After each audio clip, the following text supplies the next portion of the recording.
All right, this is the Monday Night Men's Forum. I'm Matt of FarmHopLife. Tonight we got Grant, Homestead of Pain, and Padre of Smith Homestead. And the episode tonight is Matt's dad. Say hi, Dad. Hey, hi, everybody. I'm Dan. So he's just gonna talk about a couple of things growing up in on a farm in northern Minnesota. We can ask him questions and like leaving the farm and generational wealth, couple of things like that. I don't know. You got some ideas of stories you want to tell. So I do, huh? I don't know. That's what you said. So we'll go around real quick and share some personal events. Go ahead, Grant. I don't really have a personal event other than I should be studying right now. I should have been studying for the last 4 or 5 hours. I haven't. And studying for what? Tomorrow is the final exam for our herbaceous plant identification class. And so we have to ID 25 plants with 5 extra credit.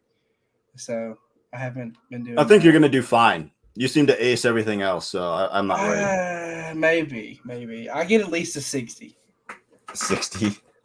D's get degrees? No. C's. Well, there you go.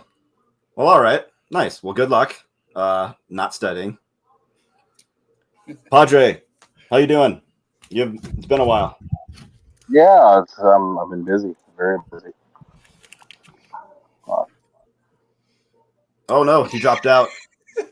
He has been very busy. Very busy. I'm busy. I gotta go. Yeah. Yeah, that happens. That happens sometimes. All right, Dad. Why don't you go ahead and share a personal event while Padre comes back? Oh, great. Yeah. So I recently retired. Actually, it's just been a year in the middle of April. So my wife and I purchased a RV, and we just got it in March. And so our first maiden voyage was to come out to Montana from Minnesota to visit Matthew and Katie and the 2 grandkids. So that was pretty exciting. We hit heavy rainstorms, 40-mile-an-hour crosswinds, and snow. But other than that, it was a pretty good first journey.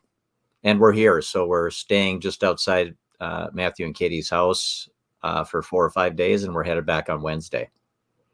Yeah, they're out in the driveway, 20 feet away.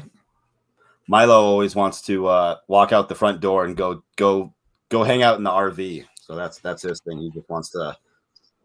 I'm gonna go into the RV. That's his thing lately. Padre, you're back. I'm back. That good old rural internet, Yeah. Switch to the data on my phone. I'm just doing it this way. Did you want to share a personal event? I was saying is, how we do the farmers market every week. I picked up a second market, one on Friday, one on Saturday, and man, I've been selling out both days, both markets. That's good. Now we're picking up a third market. So it's I am now finally on my homestead doing better than I did at the 9 to 5 hour 3 years ago. Dude, that's awesome! Congrats, man. Are you learning how to bake bread in your sleep, or? I'm out of what's sleep. Yeah, I hear you. Currently looking for a commercial bread oven. That would make things so much easier. Yeah. Well, good. That's good. This weekend we planted 18 plants. We started a hedgerow, got 12 Siberian pea shrub and 3 purple flowering locusts along the irrigation ditch. So that'll get that started, and then up by the house planted a lilac and some hydrangea. And so things are looking good, taking shape. Had a lot of help. What pH is your soil? What pH is your soil for the hydrangeas? If I ever took a soil test, I could tell you. I don't know that. All right. Do they like it more acidic or more? Depends on what color flower you want. I don't remember what these ones are. I don't remember what they're supposed to be. Based on acidity. Oh, I didn't know that. What's the pH of rock? Good question. I have no idea. There's a lot of rock here versus I don't know what the soil's like in your area, but Matthew's kind of on the edge of a mountain here, and I found out there's a lot more rock here than in Minnesota. He was just blown away every time we had to dig a hole. So is it more pink the more acidic it is? I don't remember. I don't exactly know. I just know it changes colors. I can look it up. Well, the reason I asked is like the seeds I'm bringing you in a couple weeks, the blue butterfly pea. The flowers are blue, and they're blue when you make a tea. But if you add any type of citric acid to the tea, it turns pink. Nice. Well, let's roll into it, Dad. You want to tell them a little bit about a little bit of background on the farm, like roughly where it is, what you guys did. Okay. How many? You're one of five boys. Right. So I grew up on a farm in northern Minnesota, so think northwestern Minnesota, 100 miles from Canada, about 50 miles from North Dakota. So pretty severe winters. And so I grew up on a dairy farm. My parents had 5 boys, and I remember the one thing that Matthew said to share a story was just, I do remember at a young age that when you learn a task, you're going to be stuck with it. So my dad was working up on the missile sites in North Dakota as an apprentice electrician. So he wasn't home during the week. So my older brother and I had to help with cleaning the gutters in the dairy barn. And so when he was about 6 and I was 5, Mom went in the house to take care of one of the other kids for a second. When he comes back out, my brother and I decided we were going to clean the gutter ourselves and not have her do it. So he grabbed one side of the wheelbarrow and I grabbed the other, and we were able to actually clean the gutters when Mom got out there. But we each had to have one handle of the wheelbarrow to do it and get it out of the barn. And so we come in and we were so proud and told Mom, hey, guess what? We were able to clean the gutters. And she just looked at us and said, well, good, you got that job every day now. So my thought or my comment there for life is that when you learn something, if other people know it, you better be prepared to take it on full time. Like Padre is one of our plant guys. He knows. I think he has every book under the sun that's ever been made. And Grant's going to school for horticulture. So. Oh, great! And Padre, remember where you were from again? What part of the country? South Mississippi. I'm 16 miles due north of the Gulf of Mexico. Oh, wow. And Grant, you're where in Georgia? I'm northwest Georgia. Northwest Georgia. Okay. About 50 miles north of Atlanta. Okay. Great. Not far enough away. Yeah, you got the red soil there, right? And what? Just solid red clay. And what's it like in Mississippi? I have sand. Okay. You're talking about rock. Rocks do not exist. I have never dug up a rock in 10 years here. Yeah. In northern Minnesota, there it's a lot pretty sandy, light soil, but actually pretty decent for both soybeans and corn are the 2 big crops that they grow in that area. Some wheat. We have tomatoes, okra, and my mind just went blank. Watermelon. Okay. Those are staples then that you grow? Yeah. No, I grow watermelon because kids like to grow a couple plants. My forte is hot peppers. Oh, really? I have 60 plants in the seed house right now. There are Apocalypse Scorpion, Trinidad Scorpion, Carolina Reapers, Ghost Peppers, Death Spirals. So the hottest peppers in the world's where my focus is. I'm the only person on the whole coast that grows them fresh. Jeez. And so they're all sold through the farmers market you were talking about earlier? Yes. Great. I have down here, we call it the Vegas of the South. There's casinos lining the beach. I have 2 executive chefs that buy peppers from me. Oh, wow. That's cool.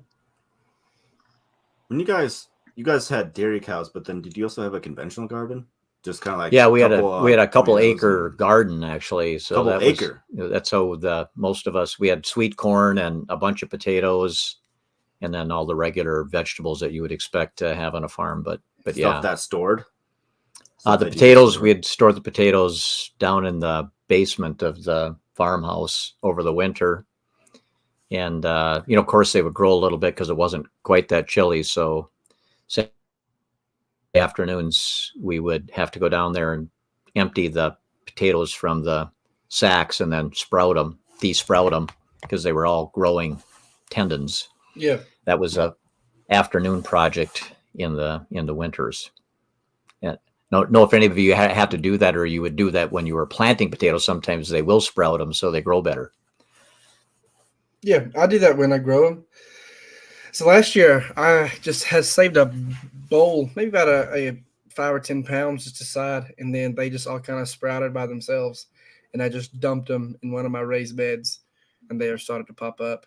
And then Padre said he had buried his about a foot down, and I had bought just a brand new auger. So I just went down 2 feet and then just dropped, a handful of potatoes in there, covered it back up, and they just now started to come up too. I probably won't get the potatoes, but it'll just probably be a perennial plant now. Yeah, that's my lazy man's experiment this year. Because you plant the potatoes, they grow a little bit, you cover them up. They grow a little bit, you cover them up. Yeah, I was like, nah, I'm just gonna put them a foot in the ground and see what happens. yeah. My auger went like 22 inches down, and then I just dropped them in, covered them back up. I'll probably never get the potatoes from it. Yeah, But it's that seems fun. pretty deep for potatoes. Usually they're like 3-4 inches down. Yeah, I'm surprised they didn't rot. I really I am. am too. But they've Yeah. started to pop up. Well, when you do them in containers, you put 4 inches of dirt down, put the potato, and then 11 inches of dirt on top of it, typically in a bucket. Say 5-gallon bucket you're growing them in. So I was like, let me try that with the earth and see if I get the same result. So it may fail. I may get no potatoes out of it. But I try to experiment on one thing every year. And this is my experiment this Okay. year. And do you have acreage, or do you have mainly raised beds? I have, we are on just under 3 acres. So I have a half acre for garden and 2 acres, right about 2 acres for goats and sheep. Oh, wow. I have 87 raised beds. Wow. Yeah, that's my main focus. I didn't care to till up the ground or anything. It's too rocky. It's too hard. So I think Dad came up with the idea, and then I ran with it. I get all the material for free. Just got to pick it up, cut it in half, and fill them up, and I'm good to go. Those I IBC planted. totes. Oh, yeah. I cut them in half. I planted 120 tomatoes last Friday, and then about 60 marigolds scattered in between them. And I still have 4 rows left of beds to plant. And are those all things you sell at farmers markets too then, or? No, I haven't been to a market. I pretty much just grow. So I started with 8 beds, and then the next season I had 12, and then the season after that I had 50. So, and then this year I'm starting with 87. Not all of it is used directly for gardening, but I have about 34 that are. So no, I don't really have anything for market. I only get about 4 hours of sun, but I still managed to produce the plant's average yield. Like last year, I got 120 pounds of cucumbers, and we just pickled them and made sweet pickles. So, Sorry, the internet cut out. You're gonna have to say that again. oh, why only 4 hours of sun? There are 2 gigantic oaks blocking where I ended up I putting see. the Got garden. it. Got it. So if we're in the middle of maybe moving, but if that falls through, we're trying to buy my great grandmother's 178-year-old house back from my aunt and fix it. And that's be 13 acres. And then my grandmother has 10 next to it, and then 17 across the street. So it'd be a pretty good deal that we can just really have at. if we don't move, then I will probably take those 3 trees down. We'll chop them up for firewood, and then I'll probably get 6 to 8 hours of sun, and then we'll reorganize my raised beds, and then we'll go from there. And see, You bring in Grant all is the. really, Go ahead, Padre. saying Grant is really good at going to Lowe's Home Improvement and buying like 200 plants at 25 cents a piece. He's a wheeler dealer. Oh, is he? Yeah. Every week he packs his vehicle full, I swear. I do. It's a problem. It's really a problem. It's hopefully a long-term investment. If Grant ever bought a truck, people better watch out. He's got like this little like crossover with a trailer that he tows, and it's just like I told him to go ahead and invest in a box truck. Yeah. get one of those Japanese trucks. No. Those little things.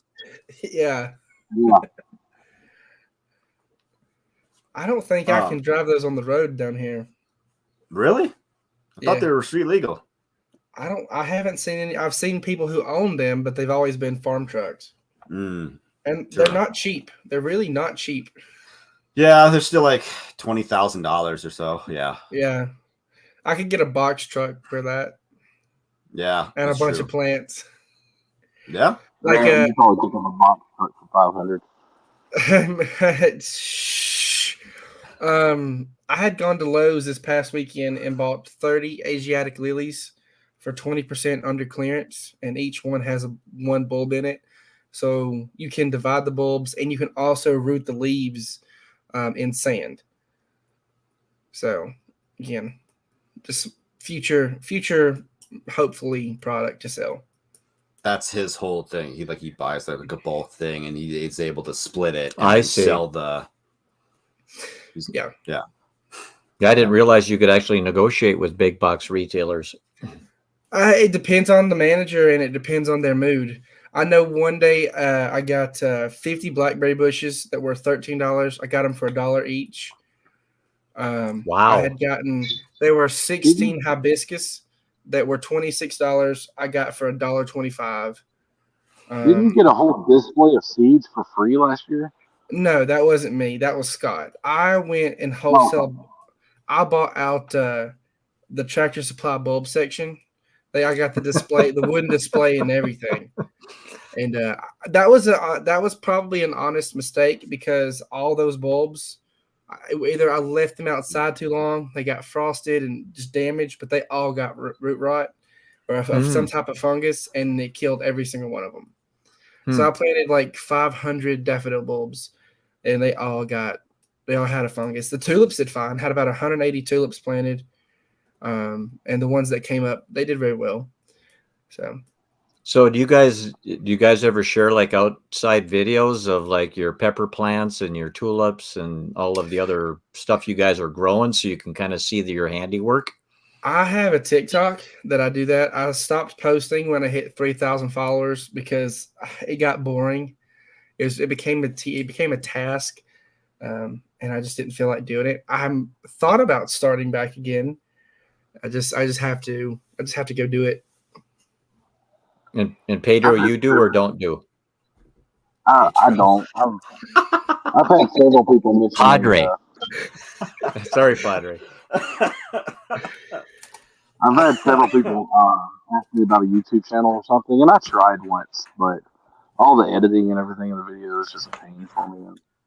And my ADHD, I can't stay on it long enough to actually accomplish the task. I may try TikTok this summer. I've never done. I have a TikTok, but I've never actually It's honestly easy. I don't know if I just hit it good, but I've had like a couple dozen videos over 20,000 views. Really? Yeah. Man, they can. I don't know if it's just me or you either get really what. hot or really cold. And what happened to be that topic that you were able to get that many views? Pretty much every single one. It was either chickens. People love chickens. I posted a picture of chickens eating an oversized bowl of rice, and that got 60,000 views. And then a lot of the other ones were just me posting videos of my totes and like how I get them for free, because people are like, how do you get them for free? I'm like, I don't want to tell you because you may be near me. I'm gonna see if Grant ever sent me a video or photo of all his totes. I'm sure I But, did. I can see your number. And then are you going to share, Padre, are you going to share any of your hot peppers, or are they too expensive to, or would it be too much to ship them? They would go bad by the time they got here. No, I can ship peppers, dry or fresh. Uh-huh. I can't eat hot stuff. I get So I think I heard you say that a couple of chefs, you're providing them peppers on a regular basis for some of the meals they make? Yes. One of them I'd been supplying since last year when I first started peppers, so it wasn't very much. He's going to be a bigger fire this year. And then I met another executive chef at the farmers market last weekend. Okay. Matt, check your Telegram. all right. But ghost peppers are the least expensive of the peppers I have, and they sell for about $12 a pound. Really? You get up to Carolina Reapers, and you're talking $25 a pound. Grant, can I share this with the on the video? Is that fine? Yeah. Just checking. 1 second. Let me. Yep, I know, Go. Padre. I would like to get some of your seeds just because Dad likes hot peppers. I don't care to grow them for market. I feel like he just have fun making stuff with them. All right, here's Grant's place. Oh no, too far. So here's some of his stuff. So he's got all these IBC totes cut in half. I see. Wow. You can click on a picture, I think. Does it not? Am I not seeing the full? No. I got it full screen on my end. Wow, that's cool. No, it's a collage of pictures on our end. Shoot. All right. Well, I'll stop. Very sharing cool. then. I don't know how to fix that on Telegram. I make my own seasoning blends and everything with the peppers too. Dry them, powder them up, and infused salts and things like that. Had a guy this last week, and he was over there looking at the peppers, at the garlic salts and the regular salts, and I walked over there. I was like, I said, what level of heat do you want? And he goes, something really hot. I'm thinking habanero. And I looked at him and said, I don't have anything that mild. And he just stopped and looked at me. And he goes, that mild? I said, that mild. I was like, the mildest thing I have is a ghost pepper, which is about 1 million Scoville hotter than a habanero. He ended up going to Carolina Reaper, my hottest. Like, he just went straight to me, and he's like, "Oh, this one." Cool. That's good. That's funny. For some reason, I always thought that your parents. I knew they had cows, but I didn't think that they were dairy cows. I thought they were more into like row crops, like corn and soybeans. That was like their. Well, yeah, no, they were dairy farmers, well before I even left. Then we moved to beef cows because dairy became just too much work. When as soon as the 3 oldest boys left the farm, Dad moved to beef cows because he didn't have enough help to do the dairy cows. So that's a lot less strenuous, and you're not tied down as much. Milk by hand, or did they have a pump? No, we had milkers. Okay. But yeah, did either of you guys grow up on farms or not? No. My parents had chicken houses.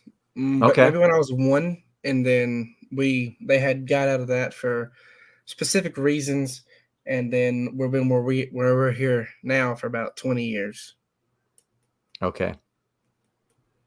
I did not. I grew up in a trailer in the middle of the woods. Got it.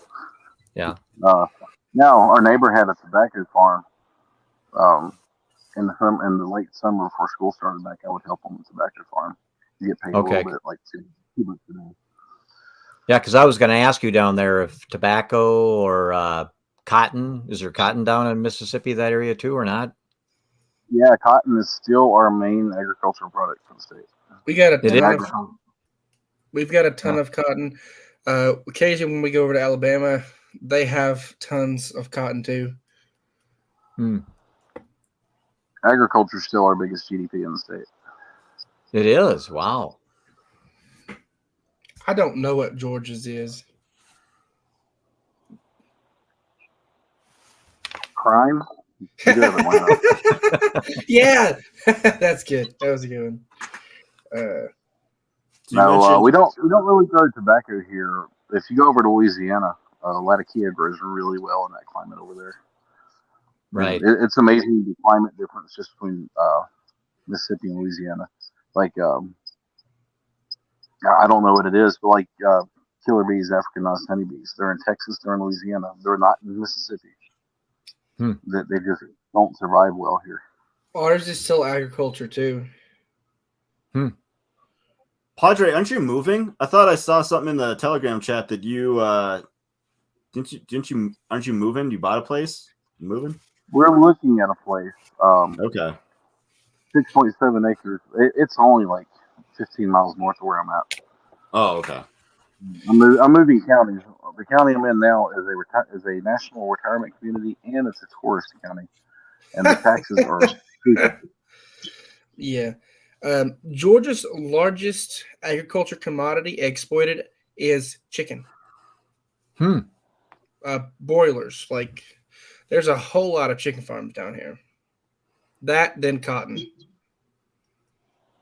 Cotton is our biggest. They had a cotton campaign going on with billboards, and one of the billboards was a black guy in front of a cotton field. And everybody was like, "I cannot believe the state did that." They took it down really quickly. Like, why would you do that? I mean, how many approvals did that get to?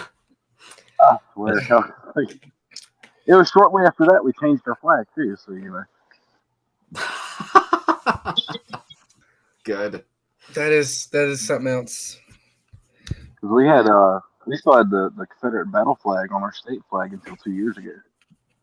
It was right after the billboard fiasco that they changed the flag and everything.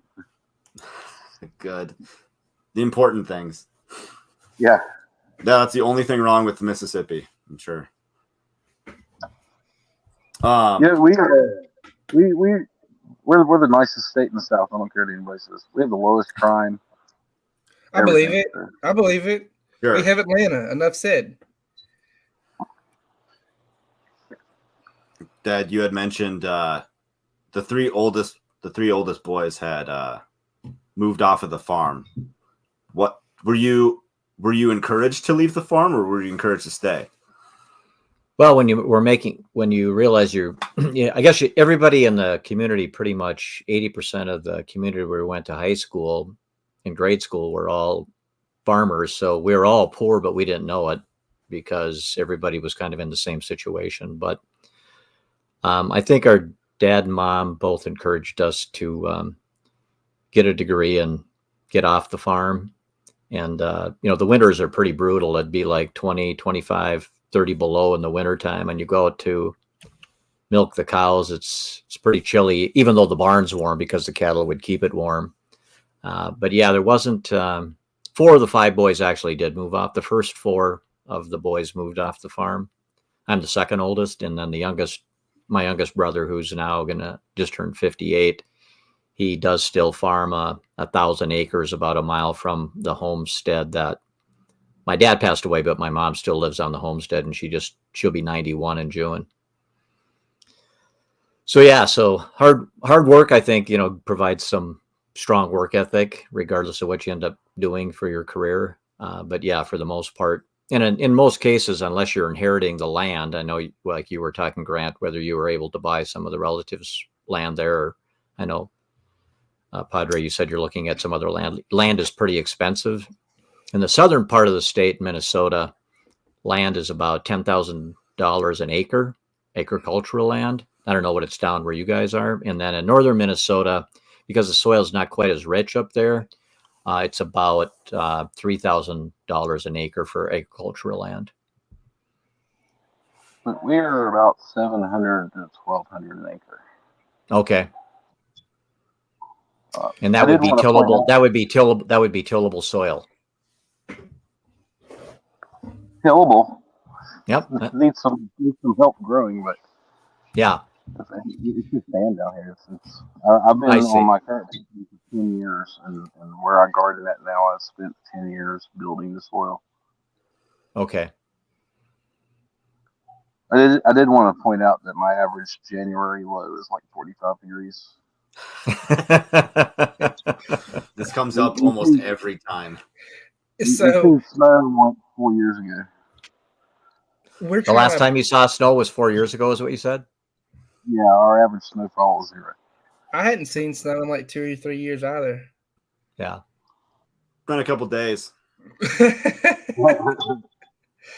But yeah, we're trying to get the land back. It's in probate now, 20 years after he passed, because he did not do the quit claim deed properly for it to be passed to his wife.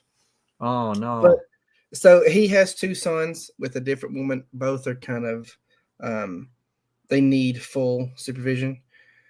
So they each have a guardian. So they have to get notified that it's being sold. And the house value is like 30,000 for the structure, and the 13 acres I think is 8,000 per acre. But it's Okay. all pretty much farmable. Okay, well that would be nice. Yeah.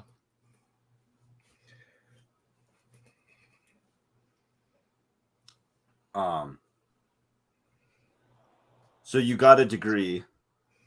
Where and for what? Oh, I have an engineering degree from University of Wisconsin in Menominee, and then I started at IBM and was there for 5 or 6 years, and then got into sales for IBM, and then later another guy and I started our own marketing company, and we had that for about 18 years, and I just sold it a year and a half ago. We had about 50 people when we sold it to another company similarly sized. So now I'm trying to spend a little more time visiting my grandkids and helping Matthew and some of my other sons with some of their projects. When you're not Nice. down in Mexico or Bali, or you've just been traveling nonstop to all these tropical places, right? Well, Bahamas, but yes. Yeah. No, we're not really. We travel to a warm destination once a year. We're not in Mississippi or Atlanta where we have nicer weather, so we have to travel somewhere to enjoy it. He's been working nonstop. He bought a cabin, bought my grandparents' cabin, and has been refurbishing it this entire time for the last year. Well, you know, idle hands are not good, right? So you need to do something when you retire. So my in-laws had a cabin. They had we're the third owners. My in-laws had it for 26 years, and then the previous owners had it 14. So it's a log cabin, but nothing had ever been done to it in 40 years. So it needed a bunch of TLC. So that's what I'm working on.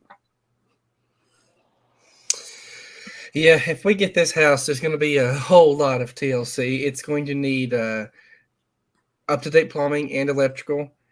It was originally a 3-room house. It is now a 7-room house. Wow. Originally, it had 2 bedrooms with doors. You had entrance and exit doors on both the bedrooms, and then one large room that had the fireplace, I think the stove and everything in. And then they added on the kitchen. When, I have no clue. And then another master room, and then a dining room. And then they didn't add the bathroom till like the 70s. So do you have an idea how old the original structure was? I think the original structure is 178 years old. Wow. It's pretty old.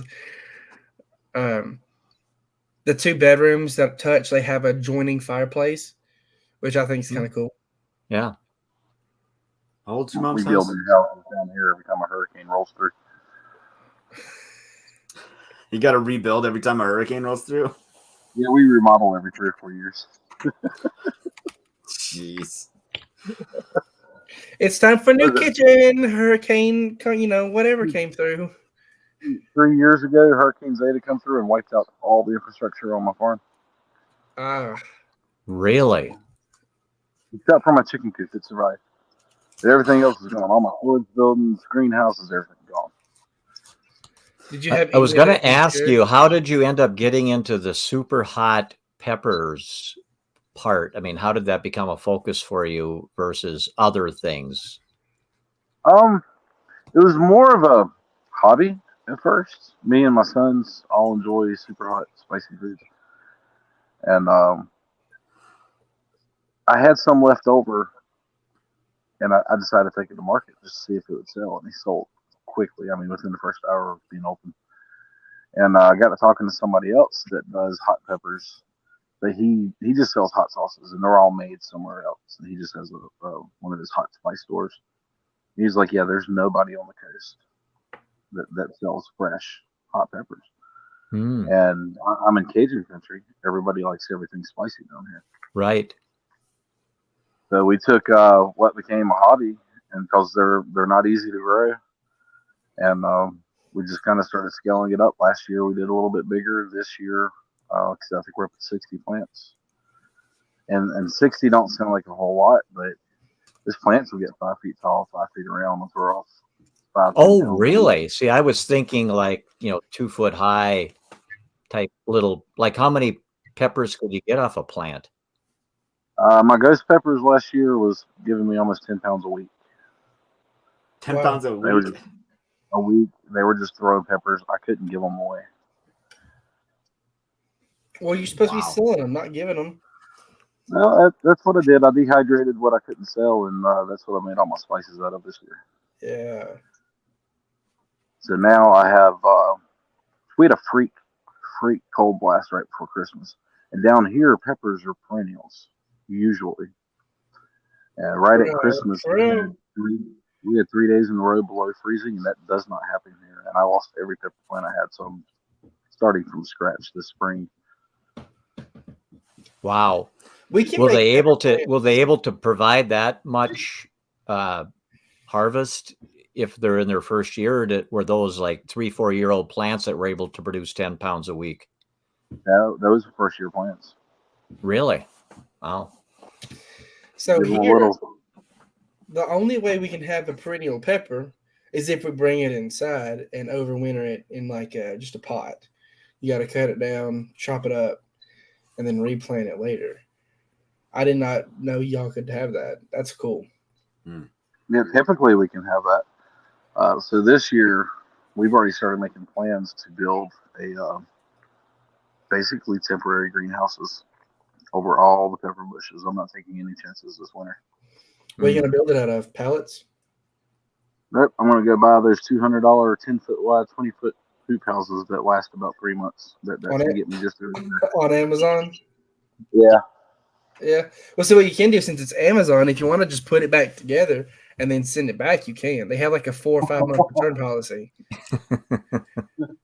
No, what I've been doing is I started a couple weeks ago getting on Facebook Marketplace and just finding people that's got old, damaged, or old, wore out trampolines. Yeah. Yeah. That's a trend I'm seeing a lot lately. Yeah. And what do you do with Yeah. it? So you take a used trampoline that's free and you cut it in half. And so you have 2 hoops and you make a hoop house out of that, like a green hoop house. Oh, interesting. Yeah, I've been seeing that a lot lately. There's a lady up the road from me. She just opened a plant nursery 2 years ago. All her greenhouses are made out of trampolines she would pick up from people's houses. There can't be that many people trying to get rid of trampolines, can there? Oh boy, in South Mississippi there is. If you can get them out of the tree. Yeah, fish them out of the tree. Which I do. I salvage a lot of stuff. Hurricanes are gold for me. Yeah, I did lose a lot of stuff with that one, but the winds come through, and everybody down here is privacy fences. And when a privacy fence panel gets blown down, insurance companies don't fix it; they replace it. So after a week after a hurricane, you can drive down and just see 10-foot long, perfectly good sections of privacy fencing sitting on the side of the road. So my goat stables, my chicken coop, I don't use plywood. I use privacy fence boards. That's what I wrap them with. Nice. So it's just, and sometimes, especially when you get a hurricane 1 year after the next, those boards are just about brand new when you pick them off the side of the road. So are the Right around two, with- so the things that you guys were talking about, are both of those full-time jobs for both of you? my bakery. We sell. Okay, we have a website where we sell some of my hot sauces, uh, homemade soaps, things like that, and then we also have a bakery. I sell bread at a farmer's market. Okay. The bakery is my full-time job. And then you do the peppers on the side. Yeah, Got I'm it. wanting the peppers to take over eventually, but I think I'm still a few years away from that being my main income source. And then there's just one more question on the bakery thing. Is that where you have to get up at 3 a.m. and start baking and have goods ready, or you're selling it mainly at the farmer's market where you can have more normal hours? I sell them all at the farmer's market. We operate under cottage laws here. So the cottage law states that certain food items, and bread is one of them, can be sold without a license. License? Facility. Okay, got Right. it. Here's Padre's stand here Oh, at the farmer's neat. market. So, yep. That's great. And then Grant, for you, your full-time gig is? School. I am going to school full time, and then just wheeling and dealing on the side. And ultimately, when you're done with school, what is that? You're going to use that as a launching pad into like you're going to be a full-time horticulturist, or what is the goal there?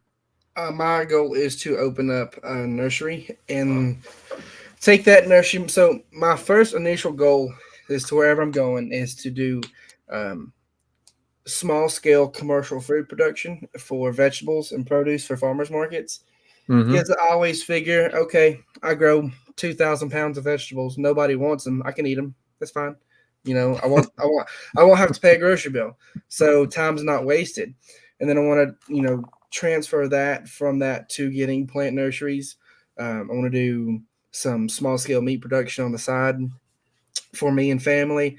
And then eventually, hopefully, get a brick and mortar store where we have the greenhouses out back, the nurseries, sell landscaping materials, maybe eventually make the landscaping materials like mulch to sell. Right. Okay. You've been getting into pigs lately. What? You've been getting into pigs lately, haven't you? I only got pigs because I got paid it with them. So that's the only reason I have pigs. I was just gonna get the one from the guy because it's a Ossabal. It's like an heirloom, breed. And then I ended up going back a couple weeks later to do some work for him, and they ended up leaving with 4 pigs. And ended up leaving with 4 pigs. And then a girl from class coincidentally got her pigs from this guy I just got those pigs from.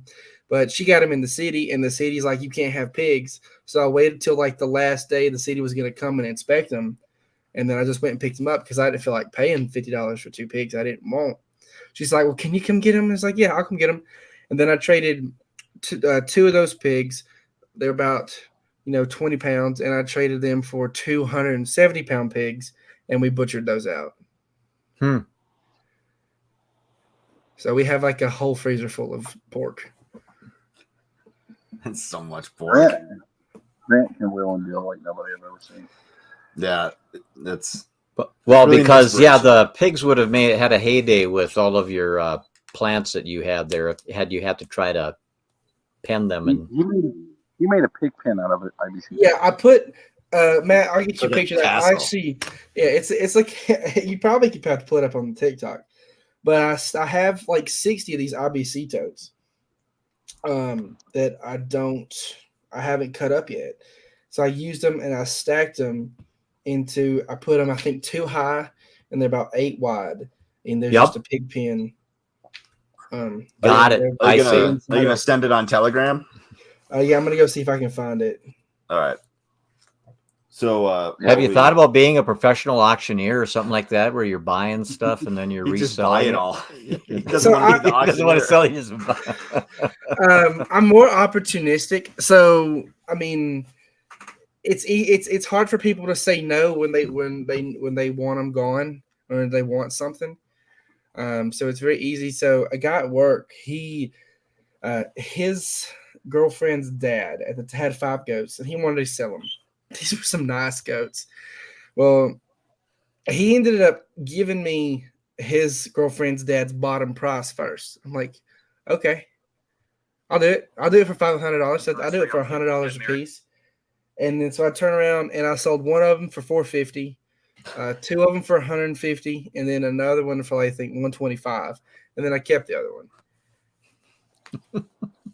So, yeah, again, people, it's really opportunistic, and people just don't ask. You know, you go up to somebody and just like ask them, "Hey, blah blah blah blah blah, yes or no?" Okay, no, move on. Only post the ones you win because that's the only ones you have from it. Right. It's a great story.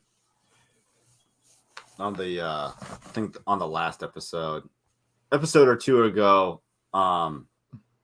Chicken Whisperer was giving you lots and lots of advice on running your own show, and I think the nursery is a really good idea. I just spent like $450 on, I don't know, 18 plants for that. Yeah. None of them, they don't even produce food.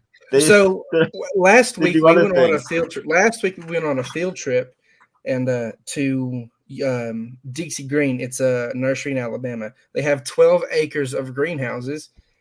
And so 12 acres. Yeah. Wow. And so I'm like, they show us like, I'm like, y'all have they're in my opinion, they've been completely cucked because Walmart and Lowe's only sell to a handful of suppliers. And those suppliers, so Walmart and Lowe's tell you how much they're going to pay, what you're going to plant, what you're going to put it in, and when to have it ready by. And then so they tell Young's Farm specifically, and then Young's Farm turns around and subcontracts that out to some other farms. And so this farm, the only thing they do is grow commercially for Young Farms, and they get below wholesale price. In my opinion, that's more like just a factory. That's not a real. Right. That's my opinion. That's not a nursery. Nurseries, when I go and visit nurseries and greenhouses, they have life. Each one has its own individual life and story. Each one has their own individual specific plants. I buy them, and then I'm going to use those for my own plants. Because the nursery is supposed to have a whole bunch of different stuff, not just, and they used to, but they just kind of narrowed everything down to just like their main handful of stuff. That just doesn't sound fun to me. It sounds like they've been completely whipped into just making a paycheck instead of, enjoying their business. Yeah. Yeah, agreed. Yeah, the nursery that we were at on Saturday, they said that they moved here from somewhere back in like 1967 and have been here since then. Yeah, well, actually from Cambridge, Minnesota. Oh, that's right. That was. Her dad did. Yeah, her dad did. Yeah. So super knowledgeable woman on all of the different plants and the type of shade you needed, the soil you needed, what kind of soil mixture you needed to get them started. It was pretty interesting. And so we not only have to put them in the ground, we not only have to dig out all the rocks, which Padre's never seen a rock, but we have to dig out the rocks. So Matthew would use a pickaxe, and then I would shovel up rocks. Yeah, and then we would get all the plants, the trees, and then the shrubs planted. And then today we didn't work because it was raining here. But yesterday, then we had to take basically wire and wrap a 5-foot diameter, and so like the small Siberian pea shrub, I mean, they're only like 1.5 feet tall or so. So why did you get non-fruit producing trees? Because in that spot, it's you know what? That's a good question. That's what I wanted. I wanted something thorny and flowery in that spot. I'll send you a video. Hey, don't encourage him. I'm leaving on Wednesday, and my back's killing me. I can't. I sent you that TikTok. But yeah, like because you had brought up chicken is like you said, you bought the trees and then you had to plant the trees. I'd also like to have landscaping crews that you can buy the plants from me and we can install them for you. I don't care to get into lawn care at all. But landscaping is different. Oh, like there's a I just got a job last week for $25 Walking on an top hour. of his toes. All I'm doing is replanting this lady's planters. $25 an hour plus cost of plants. It's if you have the hustle, it's always stuff to do.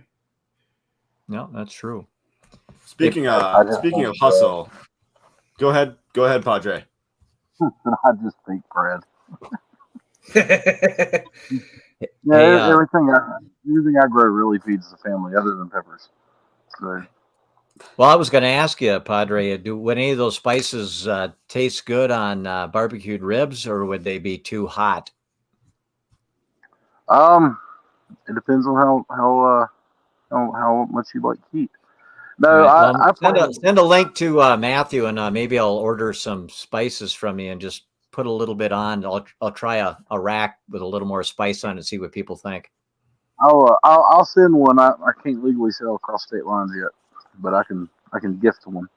You can gift one, and they can just Venmo you. I was gonna say, can I buy the container and the contents aren't included?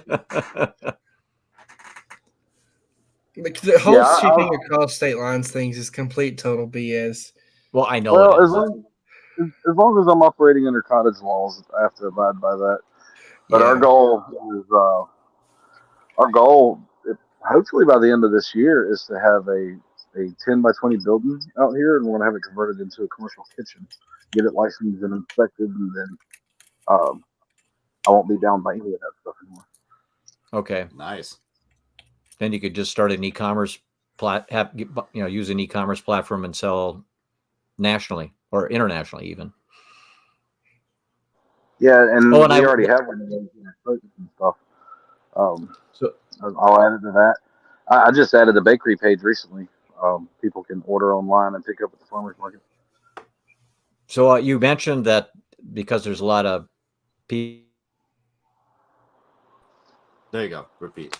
There's a lot of people with Cajun ancestry down there. Are you also have that kind of ancestry, and that also, said, hey, I'm going to do hot peppers because I like hot food too? No, I was born and raised in North Carolina, foothills of the Appalachian Mountains. Okay. So I've been here since 2013. I just passed the 10-year mark that I'm in Mississippi. Nice. Right. And now you're moving. Different climate? Is it much different? 15 miles? I'll be moving out of zone 9 and into zone 8. Oh no. What are you gonna do? I know it's gonna cut. Are your peppers still gonna be perennial? they should be. Well, I say that. I'm like 7A. I say that. Like 3. It'll be 8B. But I think they actually get snow like 20 miles north of me. Really? Well, I'm so close to the Gulf of Mexico, and the waters are so warm. We just have this little pocket of warm air over us all the time. So it's kind of crazy how 20 miles can make a difference. Yeah. Yep. Well, before you buy that property, you might want to plant a few plants up there. See how they do. Well, we have he'll make it work. The produce vendor at the farmers market I go to, they live up there. So they do pretty well. And as far as I know, we've been out to their place. It doesn't look like they've really amended their soil much either. They're not into that so much as commercial farming. That kind of sucks. They're still small. Like they only grow a few acres, but they do it big ag style. Convert them, man. Convert them. I've been trying. I've been talking to them for a year now. Because they can do that on smaller property and grow more. Yeah. I'm bringing them out this year because I'm actually growing vertically this year. Everything. I got watermelons, everything going up in the air. Oh, cool. And I'm going to bring them out and show them what I got going on. If the weather will ever warm up. I'm in a jacket right now in late April in South Mississippi, and this should not be. Yeah, we're having it got down to 37 last night. We get down to 45. That doesn't happen here, not in April. Yeah. Because we're having January weather. I think that might be something nationwide because, usually even in Minnesota by middle of April, it's decent 60-degree weather. And up at the cabins of 3 hours north of Minneapolis, St. Paul, and there's 2 inches of snow on the ground. And we just got 2 inches early last week. So that's unusual. Yeah, I don't know what's going on. I don't know if Everything's it's really a weather thing or they're keep spraying stuff in the air thing. The silver aluminum nanoparticles. Yes. Yeah. The aluminum and barium. Yeah.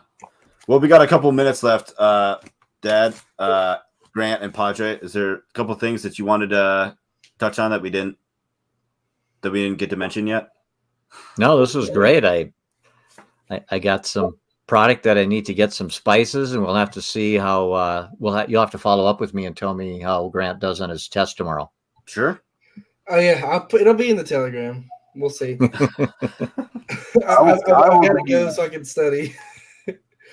I will be shaking Grant's hand in about 2.5 weeks. So Yeah. Are we still doing that weekend? Because her water scheduling changed, so we actually can do it that weekend. Okay. So Grant's getting married, and Padre is going to marry him and his fiance. Really? Yeah. How cool is that? Yeah. Very cool. My parents don't think it's exactly proper timing since I'm still in school and yada yada, but I quite frankly don't care. And when is this big? When's this big occasion happening, Grant? May 14th, probably. Oh, congratulations! That's exciting. Thank you. Yeah, it's I'm gonna shake his hand for the first time ever and be like, all right, let's get the wedding started. Yeah. And how far apart, miles wise, is between the 2 locations? So he is coming from Mississippi, which is like 6.5 hours from me. He's going to North Carolina, and then we're meeting in Helen, Georgia, on the way back. So Helen's like 2 hours away. You're going to Virginia? Yeah, we're going to Lynchburg, Virginia. Oh, okay, well, never mind. They're going to Virginia. My wife's stopping by. Oh, really? Wow. Yeah, she has a doctorate in education now, so we're going up to Virginia for her hooding ceremony because I thought it was a big deal. She didn't want to go, and I was like, "No, you only do this once in your life." So. Agreed. Are you swinging by like North Carolina to stop by Agora Crops? Are you stopping by his place? Yeah, I'm going to stop and see Long Story Farms. I'm going to stop and see Agora Crops. And, dude, I'm super jealous. Yeah, it's going to be a fun trip. If only you didn't live in Montana, then you can meet up with us. I know. I'm just gonna shut down I'm just gonna ignore all you East Coast people and just do my little Pacific Northwest. That's all right. I'll do my 24x24 thing. It's okay. Of course, you would rip me off. There's actually 24 people down here I could go see. I bet there is. I bet you could hit them all in a day too. That's how you'd roll. It's like, all right, I got 45 minutes before I gotta go. I'm probably. I traded this. Yep. He went to the first place, traded him something, took it to the second place, made $300 from them, bought something from them, and then went to the third place. By the end of the day, he's a millionaire. Yeah. If only. I'm probably the furthest from Grant in our little southeast group. Yeah. Okay. We really have it's really more like a deep southeast group because it's the Carolinas, Georgia, Mississippi. That's it. Yeah. You got Jeremy in Alabama. True. There you go. Yeah. Josh Centers is in Tennessee. I don't know who that is. Is he the one that says he's the Fed? No, that's Josh. Josh Capaldi. Yeah, okay. Same letters. Yeah, kind of. Yeah, Matt, you missed some drama today in the chat group. Yeah. All of a sudden I looked there was like 500 messages, and I'm like, I don't have time for this. Oh man, catch me up in just a minute. It started with the semi-racial meme that didn't need to be responded to, and then someone unnecessarily responded to it, and then it became a spiral. This guy acted like a complete child, and if I wasn't sleeping, I would have kicked him because he talked way too much for way too long. All That's right. about it. Then he attacked me for my face. Yeah, Like somebody edited it, or somebody took and limited his account so he couldn't post memes or pictures anymore. I don't know who did it. yeah, I didn't. Okay. I didn't. I asked Agora, he didn't do it, but Weird. he come after me about something about flatbread frying pan Jesus on a sand hill or something. He's been trying to bait me into a religious discussion for a few days now, and I've just been ignoring him. But yeah, he blamed me for it. Like, he started attacking me, insulting me, and we were all like, he's gone now. Yeah. Oh, all right. Well, yeah. Sorry, I missed the drama. I took a 3-hour nap today. So. Me too. I took a 3-hour nap, woke up, 200 messages. By the time I got to it, it's like, so is he gone now? Yeah, Grant. Like, is he gone? Is he gone? And then All I right. can talk smack about him. All right, Grant. Go ahead. Plug your stuff. Check me out on Twitter at Payne Homestead, where I don't post anything, or Homestead of Payne on TikTok and Instagram, where I don't post anything. Maybe one day I will. It will be for your betterment. Check me out. Can you did you hone your Randy Savage voice yet or no? What is Randy? Is that the guy that says, Pain. "Oh yeah," that one? Yeah, kind of. No. That's more Kool-Aid, but that's good enough. I don't know who All right. Randy Savage is, to be honest. Is he the one You that have to dresses in you have to black? YouTube him. Go ahead, Padre. All right, you can find me at Padre Homestead on Twitter. My website, smith-homestead.com. If you use code FarmHopLife at checkout, you get 10% off your entire order. Thank you. Appreciate that. This whole time, gonna the order one some listener has been Destiny. I kind of figured it was either him or her or Agora. Yeah. Hey, Dan, come in with you soon, too. Usually she watches it at work. That's funny. And I am Matt DeRozier of FarmHopLife. We're a traveling homestead family. I got a podcast, YouTube, Twitter, all that fun stuff. Dad, thanks for being on tonight. You want to plug your stuff? Oh, thanks for having me on the show. You guys got a great group here. I'm real jealous, and I hope I have a chance to join you again in the future. Have a great summer, assuming it comes. Absolutely. Matt, Absolutely. good to meet you. Thanks for being here, guys, and thanks everybody for watching. Thanks, Destiny. Have a good one.